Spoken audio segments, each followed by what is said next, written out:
Hey guys, thanks for joining me for another Dissidia Final Fantasy Opera Omnia video. Today I'm going to do a should you poll on the next banners that are dropping. So we're going to get two banners, and we're going to get quite a bit more featured characters in this next batch because this is the next 6-man quest coming up. So what we are beginning is the Celes cycle. So there's going to be two banners with Celes on it.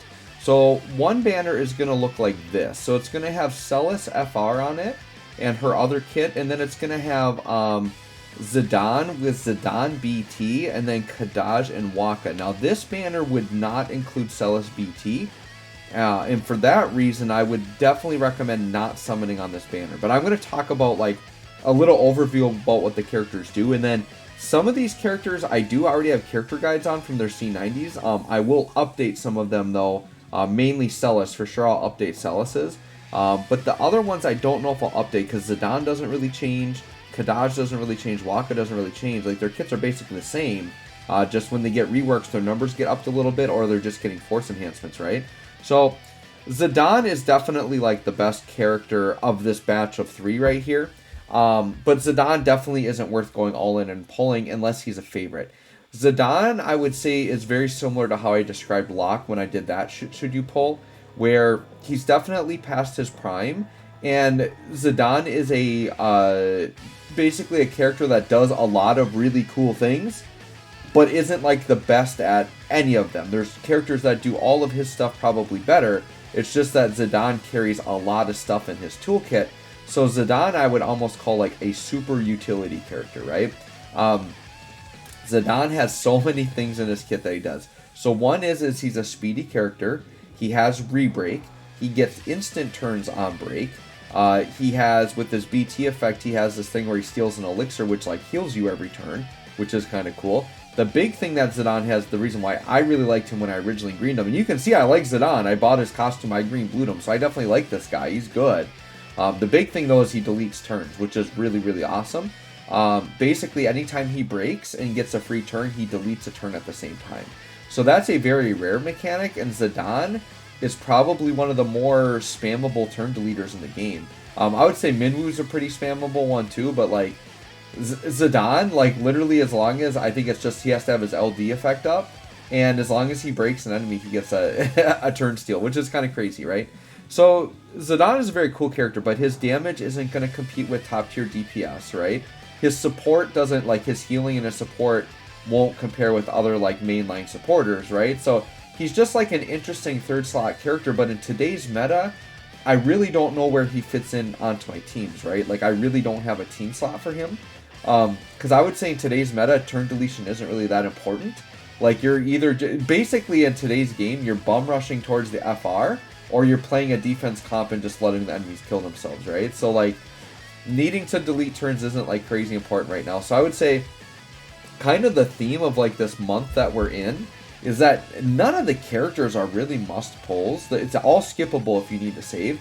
And basically like they're not giving us any lockout content right now. And the base Shinryus are pretty darn easy. So as long as you have a team that can beat Shinryu, you don't really, like you're not really incentivized to pull new characters right now. We'll just put it that way, right? Kadaj is a very cool character. I have grown to like Kadaj more as he's got upgraded. He's one of the few characters in the game that does gold debuffing, which is really, really cool. He does do a little bit with follows, but his main role is he's kind of a debuff DPS character. And he's solid, right? He's solid, he's very good. But once again, he's not like oh my god, I gotta have Kadaj on my team right now, right? Type of character. But he definitely is like a good solid character. Waka, I would say I've never been a fan of Waka. I would say he's kind of trashy. I'd say the best thing about Waka, to be honest, is his sphere. He's got a very, very good sphere. It's one of the best D spheres in the game. It's just that not every character can use it. So Waka's deal is he's also kind of like utility character, but he's really about buffing and debuffing. The thing is there's a little bit of randomness to his kit, but his debuffs are very good. Like what he does is all very good. It's just there's more consistent characters that are better supports than him. So like this banner, like just looking at these 3 characters, it's just like, where would I use these guys right now? Like I just have no place for them. So it's not to say that they're bad. They're just not top of the meta right now, and they're not needed. So I would say if you're a newer player and you are low on resources, I definitely probably would not touch this banner right here, right? Now let's look to the other side. So this is going to be the better of the two banners. So if you're going to summon, this is the one I recommend you summon on. So what this will have, it'll have Celes' full kit, but plus the BT. It will have Eiko, and it will have Thancred. So I guess we'll start at the bottom of the totem pole here, which is Thancred. I've said this before in a video, but Thancred is probably the most shafted character in this game's history.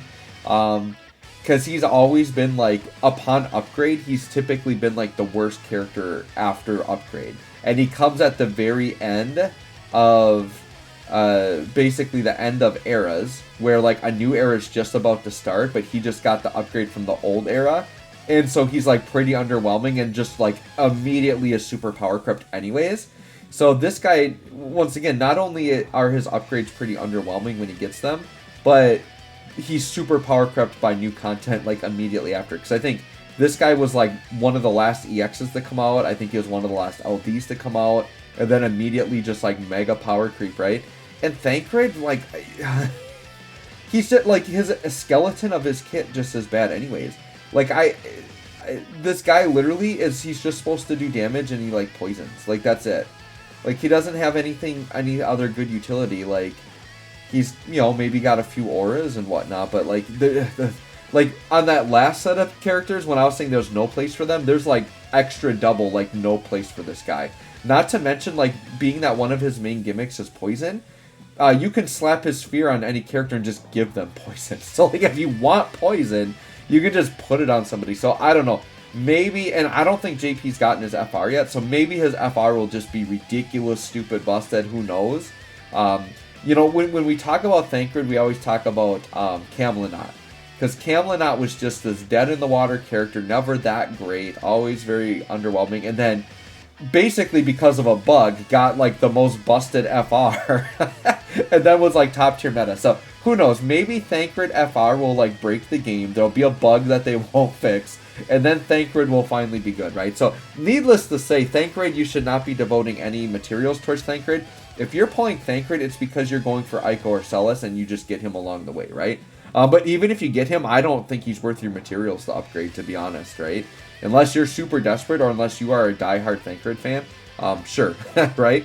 Now, Eiko. Eiko I've talked about before.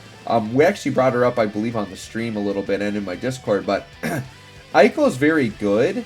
And I guess what I'll say her main gimmick is she is full-on support, heal, battery type character, right? The unique thing that Eiko does is her LD buff basically makes it so that if you fall below 50% or die with any character, that character instantly revives, triggers a counterattack, and heals, and it doesn't affect your score negatively if you do that, right? So it's very, very cool, and her LD is interesting because it's not on a turn limit, it's just got like a counter on it. So it's like, I believe it gets a counter of like 3, and then every time you revive counter, it just ticks down, and then when it runs out, right? My main flaw with Eiko, now you might hear that and think, oh my god, that's so busted, like you just can't die, right? Well, the one flaw I don't like about it is that one of her main gimmicks is the revive, right? So when you look at a character's kit, right, they're given all of these effects and things that make up what the character does, and every effect is a part of what the character does, and, you know, to balance the game, they typically give characters so many effects and so many focuses of what they do, right? So what I don't like about Eiko is one of her gimmicks being revive is a very important part of her kit, and it's a mechanic I don't want to have to use, right? Like, if you're playing the game well and doing what you're supposed to do, like, you're not supposed to die, right? So you're supposed to avoid the thing that triggers her main mechanic, and if you're playing the game well, you don't want her mechanic going off. Like, it's scary. Like, you don't want to see that, right? So if you're playing the game well, you shouldn't be using her mechanic anyways, and then at that point, like, a big part of Eiko's kit is just gone wasted, right? Whereas you could take away that revive and then maybe give her something else, like dodge or turn delete or something like that, right? That could be a better mechanic to fill in. Now, I'm not I'm not saying change Eiko's kit, because, like, I think having revive characters is cool. Like, the game needs that. So I like that she has that role, whatever.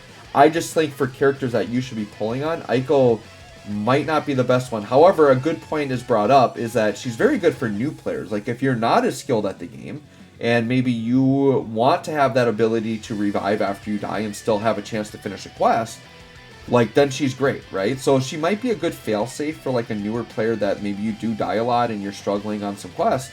She can definitely help you through some things, right? And, you know, if you look at the other parts of her kit, just being a very good battery healing character, like, she does that very well, right? Now, if you're just going for a straight up battery heal character, you're gonna want like Luna Freya or even Minwu. Like, there's like, right, like Hope is just leagues better than Aiko, right? So that's the other thing is, unless you are like brand spanking new, like right now at the time I'm recording this video, like Hope's banner is there, right? So if you're pulling for support, you should be pulling for Hope over Aiko, right? So I guess Aiko is like way better than Thancred, but still isn't like, you shouldn't be going on here saying like, I need to get Aiko. Like, that's not why you're pulling here. If you get Aiko, it's the same as Thancred, it's because you're going after Celes. So when we're evaluating this banner, let's talk about Celes, okay? So Celes is, for me, she's a fan favorite. So I'm going all in on Celes, and you can see I've already got her Ultima weapon ready to go, and I've got her blue armor. So all I need to do is get the BT and the FR, and I've got 50 tokens ready. So I basically just need to get the FR, and then I'm going to max her out completely. Now that's because she's a favorite for me.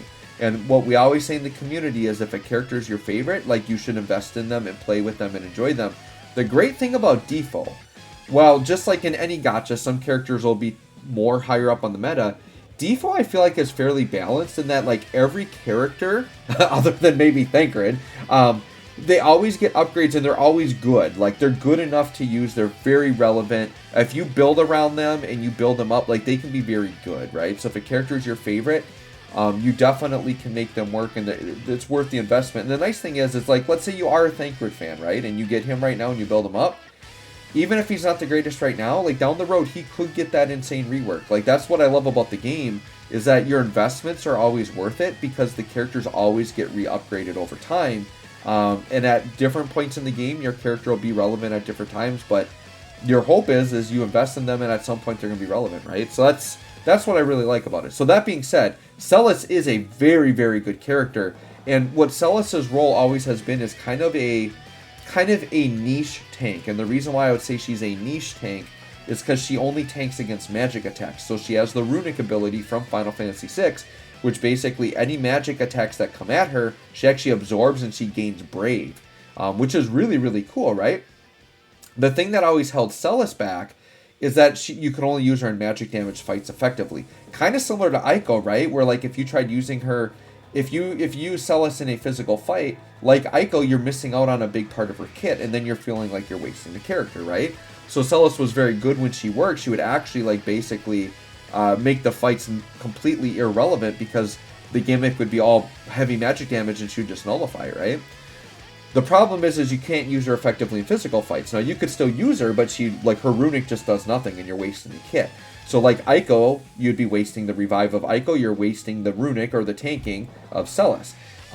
What she gets now with this upgrade helps that immensely. So with her BT effect, it's going to make it so all the enemy's attacks become magic attacks. So now you can use her in physical fights effectively.